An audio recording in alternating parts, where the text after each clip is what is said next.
all for coming. This is the third part of our lunchtime webinar series, Foundations of Democracy. We're going to keep these kinds of conversations going throughout the year, so keep looking forward to other updates either through our social media or through our email blast. And today we have Dr. Kate McAdams, and she will be presenting on democracy and anti-democracy. Dr. Kate McAdams is an associate professor of history and the director of the general education and a fellow for the interdisciplinary learning and integrative learning at York College. Her Ph.D. is from Indiana University in modern German history, and her areas of teaching specialty are Nazi Germany and the Holocaust, Holocaust in film, and women and war. So today, Kay is talking about democracy and anti-democracy and really fascism and Nazis. So in American politics, we tend to shorthand ways, borrow from historical references to understand and explain what is happening. In what is happening now, references to fascism and Nazism or neo-Nazism are used to describe attempts to subvert democracy in America. Historical reference points such as 1923 and 1932 and 1933 Germany are also invoked as a basis for warning. How much, though, do we understand about how the Nazis came to power in a democratic system? And what might we consider as the possible lessons? Kay is going to be talking for about 15 or 20 minutes, and we'll have 10 minutes or so for questions and answers. I'm going to be monitoring the chat feature throughout the conversation. So if you think of something, please drop it into the chat anytime throughout the conversation. And with that, I'm going to hand it over to Kay. Thank you, Vinny, and thank you all for attending. I think it's also particularly appropriate to have this topic. This is International Holocaust Remembrance Day. 76 years ago, Auschwitz was liberated by Soviet forces. And so much of what I'm going to talk about relates to the coming to power of the Nazis, and obviously a system that enabled Auschwitz to happen. So when I think about I got it. So it's not letting me. Oh, there it is. Okay. When we think about democracy in the West, we celebrate democracy, right, as one of our kind of best practices in political governance, political organization. And when we think about the foundations of democracy, we tend to go all the way back to the ancient world, right, and specifically Athens. And when we do that, I think then ignore the fact that even back in the ancient world, one, democracy was not democracy as we practice it now, but also that there was a tremendous amount of debate about the wisdom of democracy. So if we think about, kind of conversations that happened in the philosophical realm, Plato and Aristotle, right? So, being very conflicted about whether democracy was in fact a best practice in the way in which people can set up governance of themselves. Does it degenerate into mob rule, and so on and so forth? And we see that as well when we think about, our own founding fathers and really trying to figure out, like, okay, well, how do we kind of mitigate against potential threats to democracy that might be presented, right, by unruly mobs or the uneducated or whatever the case may be. So, but what tends to happen when we think about and when we talk about the history of the West, and when I say the West, I mean Europe, the United States, anything that comes out of, kind of that cultural, social, political milieu, we focus on constitutionalism, right? The development of a system based upon voice and certain kinds of representations. And we ignore the fact that the vast history of the West has actually been this, right? And actually the vast history of the world, right, has been this path, right? Authoritarianism. So we tend to focus so much on this path that we ignore that for the vast, again, majority of human history, recorded history, has been about authoritarian forms of governance, right, which makes constitutionalism just that much more special. But we also need to recognize that, when we celebrate, right, these notions of we the people, there are some potential dangers, right, to that, and those dangers can in fact, right, lead us back to this path towards authoritarianism, right, so that democracy does not just de facto survive, right, that it is in fact an incredibly unwieldy, difficult system of governance and that it requires just a lot of hard work. Authoritarianism is so much easier, right, in a lot of ways. But what I'm going to really focus on is this what if, right, which happens in the middle to beginning and middle of the 20th century. And that what if is, what if in fact we get a system of the people which is about voice, right, but which is then goes into this anti-democratic direction. So we have, this notion of giving people the voice, developing then into democracy, expanding who those people are, giving them more voice, giving them more rights, right? That's one possible path. But what we see happening in the 20th century is that the expansion of voice, right, the expansion of the people, right, actually leads to anti-democratic movements that are fascist. And one of the variants of fascism is National Socialism. So if we want to understand fascism and National Socialism as they developed in Italy and obviously in Germany and elsewhere, we need to think about them as authoritarianism that adds the people. In other words, this is not like Louis XIV, right, in France, right, as a kind of despot. Louis could have cared less about the people and what the people thought, all right? But fascists, all right, and National Socialists are feed off of what the people think, and they use the people as the basis for their legitimacy in anti-democratic ways. All right, so when we, as Vinny mentioned in my intro, one of the reasons that I wanted to give this talk was to address some facets of American political rhetoric and the way in which we throw around this terminology of fascist, right, or Nazi, or neo-Nazi, right, or even the Holocaust. And we do it in ways that I find, frankly, somewhat irresponsible, right, and this is me editorializing, because when we do that, we are taking a specific kind of historically bound term, all right? So in this case, Nazi or even fascism. And we are then applying it to now a 20th or 21st century context, right? There's even dispute among historians and political scientists about whether we should even be using the term fascist or even making comparisons with National Socialism or Nazi, right? And I'm happy to discuss that at the end of my talk if anybody, kind of wants to discuss that. But we've got a number of both political scientists as well as historians, Timothy Snyder being one of them, right, that have explored, right, the ways in which we use this terminology. And one of the things that I think is important is to understand is that there are dangers, right, to just dismissing something or saying that something is Nazi or that something is like Hitler or something is like the Holocaust. One is it's way too simplistic to do that, right? To dismiss something or to say that something, I'll get to the dismissiveness here in a minute, but it's just simply too simplistic. And what I mean by that is that it reflects a lack of understanding of the complexities of the specific historical context that produced the Nazis, that produced fascism, that produced what would become the Holocaust.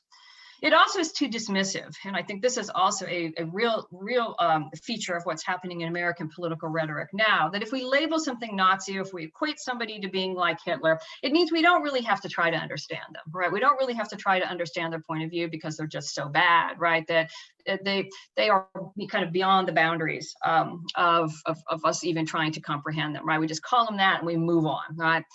It's also too inflammatory, meaning that, and this connects to what Randy was talking about yesterday, and that it shuts off, right, a lot of our rational critical thinking about what's happening, right, and that it gets into that era, kind of level of emotion, right? So we see this happening on social media all the time, right? So people will throw out, that's Nazi, right? That's like Hitler, right? That's like the Holocaust. And immediately, right, it just blows up, right? It just becomes a lot of emotion-laden rhetoric. And so where does that leave us? All right. So if there are dangers to using this particular history, then like, what do we do with it, right? How can we use this particular history to understand the present? All right. So what I'm going to do is I'm going to talk mainly about this first one, right? The understanding the complexities of the historical context. And so what I do with my students, so I'm doing this with you, and the same thing that I do with my students, is that we've got to be really sure that we're asking the right question when we're using and looking at that context. So Why did democracy in Germany under the Weimar Republic, right, which is Germany's really first experiment in democracy, which existed from right after the First World War until Hitler coming to power at the end of January 1933, right? So why did democracy in Germany under the Weimar Republic fail? That's one question. Another question is how and why did Hitler and the Nazis come to power? They are not exactly, right? They don't necessarily have the same answer, right? And nothing is inevitable about what happens in the Weimar Republic and its falling, all right? So that, to me, and for purposes of this talk, it's the first question that's the most interesting, right? Why did democracy in Germany under the Weimar Republic fail, right?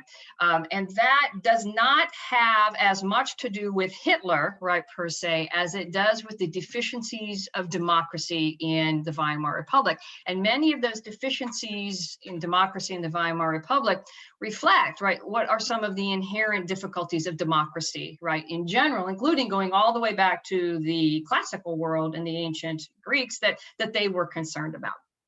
Okay, but Americans tend to have a rather limited understanding as to both kind of that collapse of democracy in the Weimar Republic, as well as how Hitler came to power. It's one of the reasons that I wanted to do this talk is to also like dispute, right, some of the myths, again, which proliferate often in American political rhetoric and especially on social media, right? So I see all the time, and this is me, like, when I'm on social media, like I desperately just want to chime in, but I don't, right? I rein myself in, right? But one is that Hitler was voted in, right? That he was somehow voted into power. Or Hitler took power via coup, which you can't have it both ways, right? Hitler cannot be both simultaneously voted into power via majority vote and, right, take power via an illegal coup. But nonetheless, right? The German people voted for Hitler because he was anti-Semitic, right? That is a myth. German people were just naturally anti-democratic, right? That floats out there, right? They just couldn't do democracy, as if, you know, there's something really aberrant and abnormal, right, about Germany in its rejection of democracy, right? And so when we do that, all right, it's really saying, right, that it can't happen here, right? The United States, we're not any of this stuff, right? None of that's going to happen, right? So it can't happen here. And yeah, it did, right? It did happen in Germany.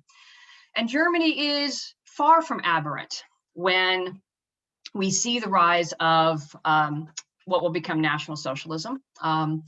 Germany in the 1920s and right up until, you know, Hitler's appointed and even beyond, right, is an entirely modern Western state in the model of all of its peers, right? It is in fact the most advanced industrial state anywhere in the West. German industrial production exceeds that of Great Britain by 1890. It exceeds, right, the industrial capacity of the United States, of France, right? So it is, you know, kind of at the forefront of what we would consider to be modern, right? So it's not aberrant, right? In fact, it's very, very normal. It's also the land of some of our great cultural icons, including our friend there, Beethoven, right? But poets such as Goethe, great political philosophers such as Marx, right? So it's not aberrant. We celebrate, right, these gentlemen. We read them. We listen to their music.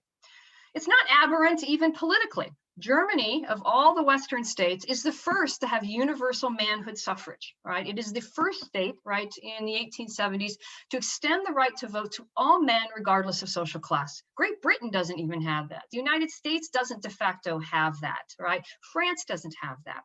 It will move to universal suffrage, men and women, after the First World War, right? So Germany is actually like ultra modern and ultra, all right, in many ways, comparatively democratic than its peers, right?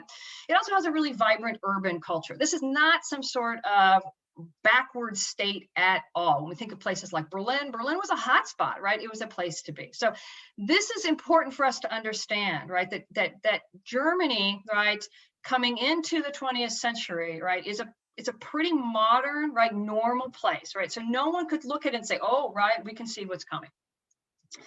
The democracy, however, that is set up in the post-World War I period, right, is problematic. But that does not mean that its failure is inevitable. It is dysfunctional, right? And the reason that it is dysfunctional, I'll go into here more in a moment.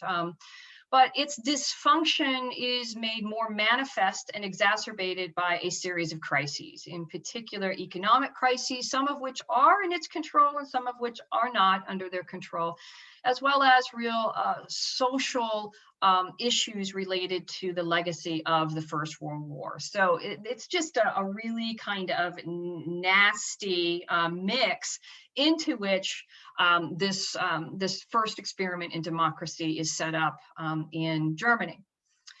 The Nazis, and I really want to emphasize this, and other authoritarian parties and movements, because the Nazis are not alone in being an anti-democratic movement and party, but the Nazis and other authoritarian parties and movements benefit and exacerbate that dysfunction, all right? So they're going to make it worse, but they don't in fact create it. When we look at democracy as well, we see a lot of choices, right, that are made to actually not support the functioning of a healthy democracy. So nothing is inevitable, right? There are politicians doing things in the Weimar Republic that make it less likely that democracy is going to survive. And finally, and I'm going to concentrate on this the most, is that there is a constitutional apparatus that actually brings the dictatorship to power. So Hitler is going to come to power legally and via a constitutional means. So Germany, the Weimar Republic, as I already indicated, was created in a very negative context, right? So certainly it was created at the end of the First World War, and it is this new democratic system that has the onus of accepting that humiliating Treaty of Versailles, right? And this is going to launch democracy into a series of crises about how to deal with the Treaty of Versailles, including what happens in 1923, which is a huge economic crisis of their own making, just around the issue of whether or not to pay reparations. The Weimar Republic is created out of this notion of the stab in the back, right? That Germany was not defeated militarily, but rather by internal political forces, including and especially socialist, communists, and Jews, often just all bundled up into one, all right? Kind of the socialist, communist Jews were responsible for Germany's defeat. So had they, right, not stabbed Germany in the back, right, Germany would have been able to turn that military effort around. No, all right. But this is the way in which this functioned to continue to pollute political discourse in the Weimar Republic and its democratic functioning. The Constitution is in many ways very remarkable, given that Germany had up to this point no kind of truly democratic constitution, but there's universal suffrage. Every man and woman, regardless of social class, can vote. Not even Great Britain has that at the end of the First World War. It's got a long list of rights, but there are a couple of issues that are really going to signify what's problematic about this constitution. And one is proportional representation in the Reichstag, right? The Reichstag is equivalent to our House of Representatives. And the other is Article 48, which gave to the president of the Weimar Republic the capacity to choose the chancellor.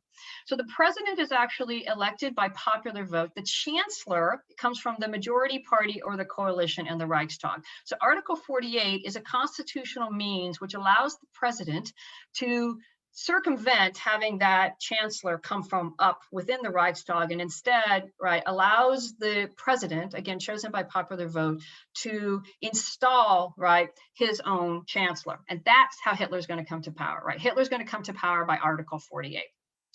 Proportional representation was a huge problem, actually, in the Weimar Republic. Sounds good, right? Everybody gets, representation in the Reichstag, right? But if you got any percentage of the popular vote, you got a seat in the Reichstag. Great, right? It sounds like everybody's getting a lot of voice, right, via political party representation. The problem was that it led to fragmentation, right? It led to the development of single or narrow issue interest parties. And so at one point, right, by the time we get to the late 1920s, there are over 30 political parties all vying, right, for the popular vote in Germany, which means that nobody's going to get a majority. It's impossible, right, when you have 30 political parties.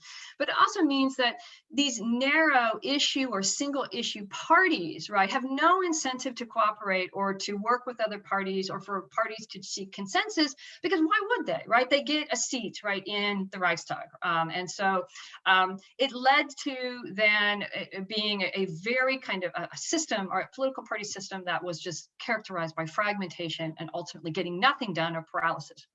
Only 3 major parties of those 30, this is, I think, also is really important for us to understand, were actually pro-democratic parties. So you have a lot of parties, the vast majority of those 30 parties are actually not in favor of the continuation of democracy.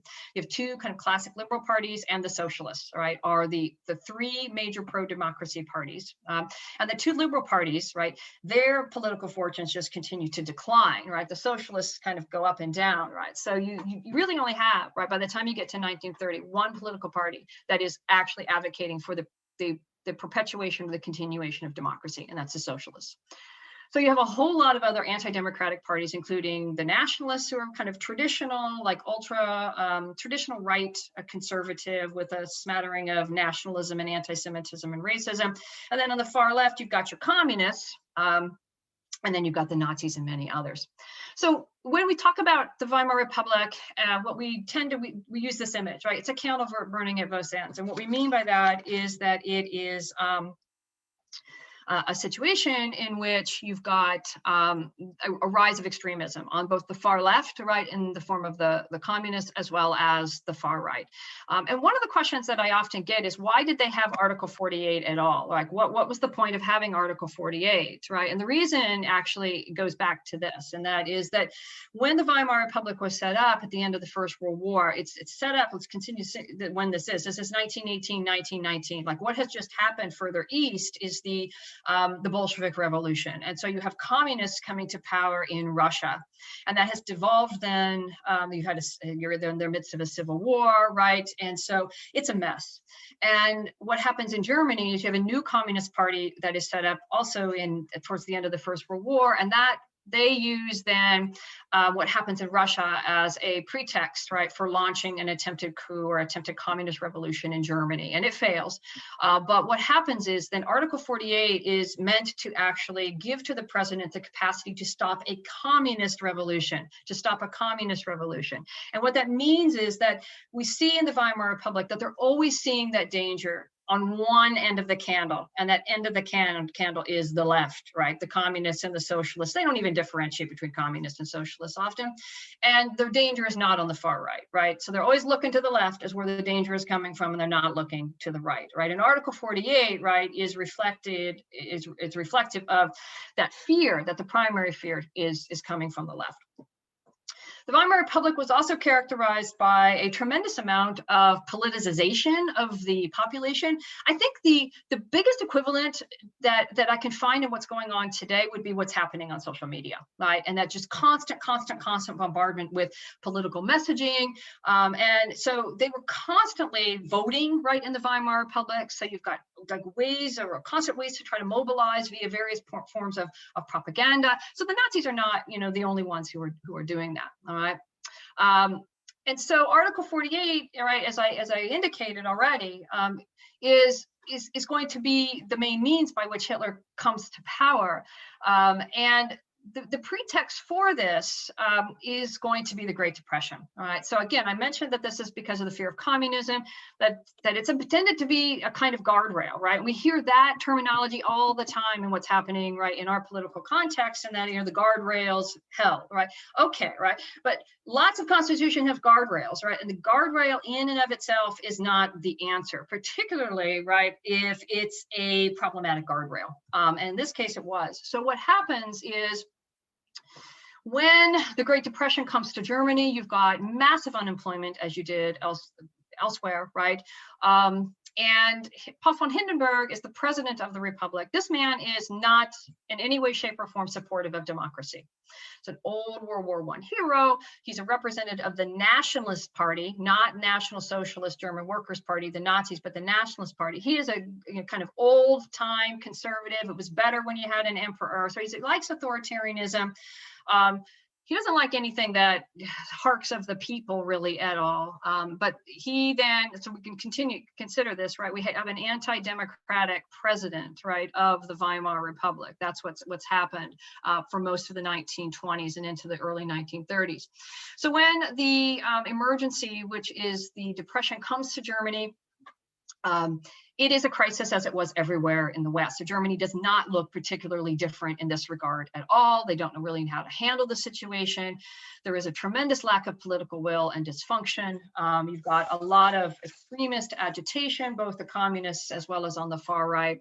And so Hindenburg invoked Article 48, right, in 1930. So that's important, right? So the practice of using Article 48 to appoint chancellors actually began way before Hitler, right? And so when Hitler comes to be appointed the chancellorship in 1930, January of 1933, excuse me, it's not going to look strange at all. So the Nazis then have become a popular party, but that actually does not happen until the Great Depression happens in Germany. And so the National Socialist German Workers' Party, which is the Nazi party, was a race-based party. It had attempted a coup, right, in the past in 1923 with the instigation and funding from the German military, and especially Erich von Ludendorff. And it does fail, that 1923 coup does fail. And the lesson that Goebbels, right, one of Hitler's companions, is that you've got to work within the system to destroy democracy. And so this is exactly what they do. Hitler is going to be jailed, and he will write Mein Kampf, as we know, but he only serves a partial sentence for sedition, all right? And as I wrap it up here, I want to just indicate that this is one of the problems with this democratic system, is that you've got really substantial institutions of democracy that are actually anti-democratic. And they include the military, they include the police system, they include the justice system, and they include the civil service, right? And so they all use their powers to go after the political left and not the political right, right? A final feature of the Weimar Republic and its dysfunctional democracy is the use of violence. And so paramilitary politics meant that every major political party had some sort of armed, violent extension. And so violence becomes really permeates, right, the system of politics in the Weimar Republic. You've got communists killing socialists, killing Nazis, killing nationalists, right? They're all killing each other on the street. And I mean literally killing each other on the street. And, I think when we witnessed the coup on January 6th, many of us were, repelled by violence, but violence attracts, right, as much as it repels, because it's movement, right? It's a show of strength, right? So Hitler will ultimately benefit from the dysfunction of democracy. He doesn't create the dysfunction. The Nazis don't create that dysfunction. It's already there. He will achieve 37.3% of the popular vote in September 1932. He's never voted in. They never get more than 37.3% of the popular vote. In fact, by the end of 1932, their electoral gains are declining.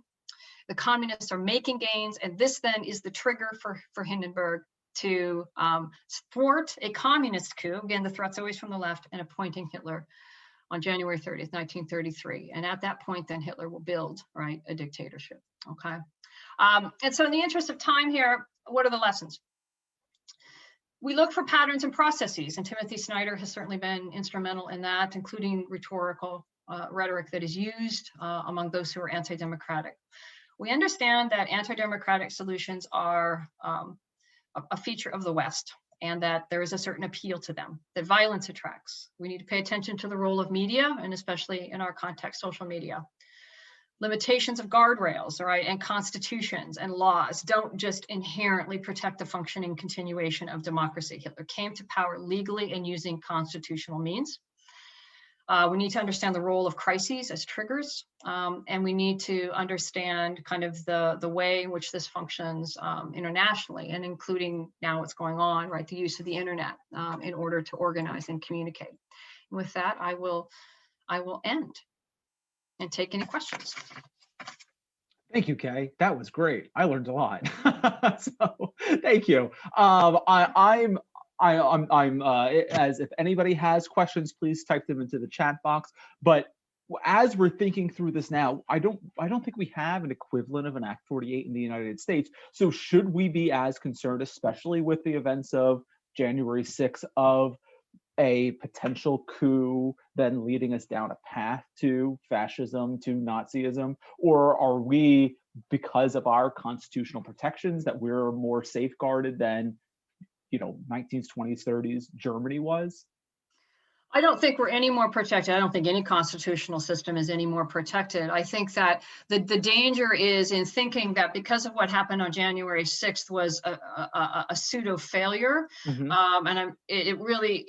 that's just the opening volley, right? So 1923 was the opening volley, and from that, right, the anti-democratic forces, in this case the Nazis, but others, learned lessons about how to operate, to continue to erode what was the democratic functioning in that system. And so we are no more immune. And in fact, I think we need to be really, really aware.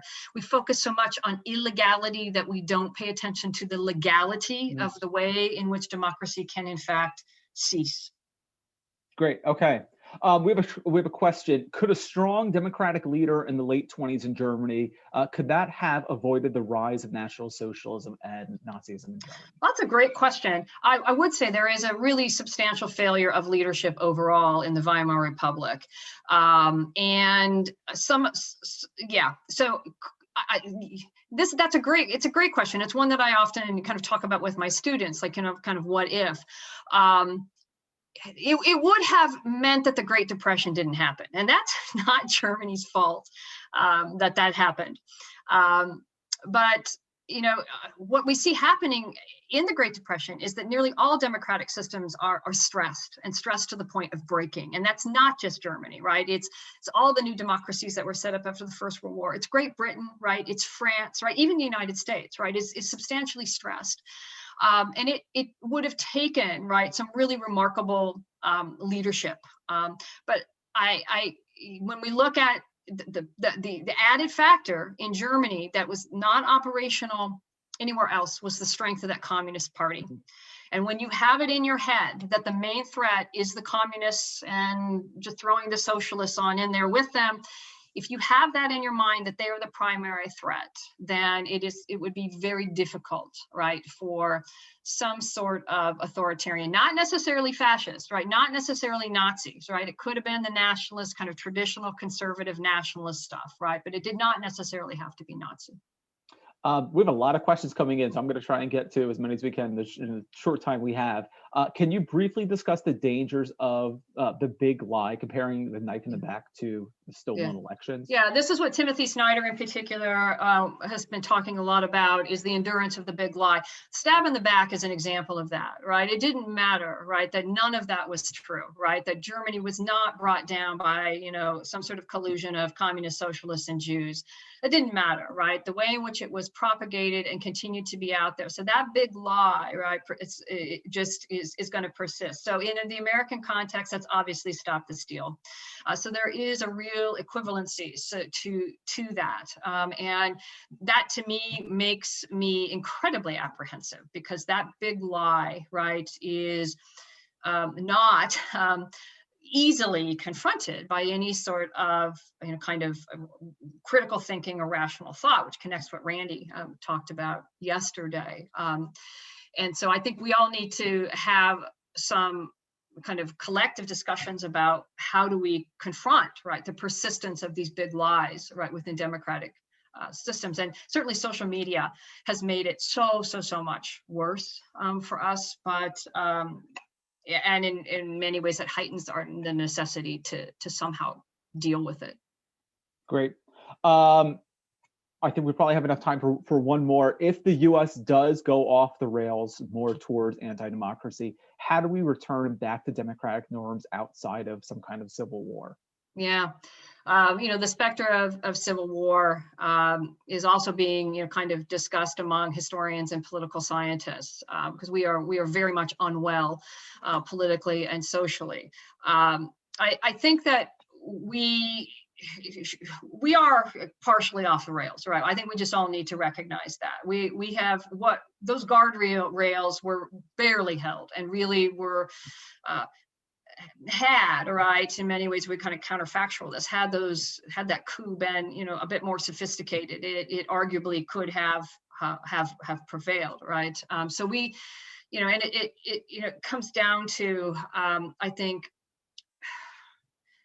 really just being mindful that we cannot, like those of us who are on the side of democracy. We cannot let our guard down. And I think we focus so much on the national level that we need to understand what's happening at the local level as well. So the basis for anti-democratic success in the Weimar Republic was at the local level. Very few people actually ever saw Hitler. Like, we focus so much on his speeches and that kind of stuff, right? Very few people in Germany actually ever saw Hitler, right? Instead, right, they get, right, the propaganda, right? They get the lies, right, at the local level. So it pollutes from the bottom up. So we've got to really concentrate on democracy at the local level and what that looks like at the local level, in order to preserve it at the national. I think that would be my, right, kind of historical sense of how to do this. That's great. Awesome. Hey, Kay, thank you so much.